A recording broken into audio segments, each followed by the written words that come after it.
In this video, we're going to cover the basics, or basically starting with Miro.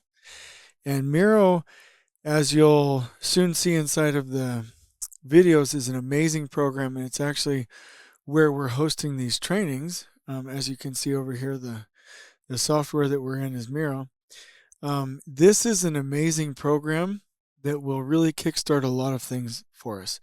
So, welcome. Let's get you started. So, Miro is a digital, basically whiteboard, and visual platform for learning and planning, and basically just communicating. It's absolutely phenomenal. And so, what we've done here in this little segment is we've given you two videos that you can click on that we've vetted that talk about Miro basics and beginning commands and use.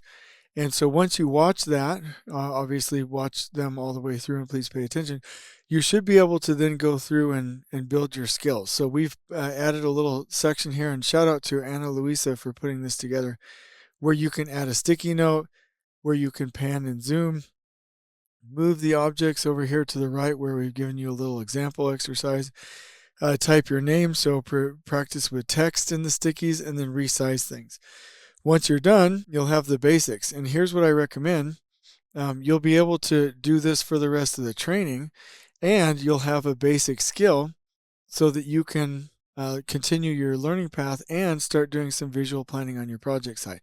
This application is one of the most important for supers, PMs, PEs, and field engineers, because it's a visual workspace. You don't even need pull planning software and any of these other applications, because this will do it all for you right here. So please, if you have any desire to level up your game, please practice with Miro and enjoy this first small segment. On we go.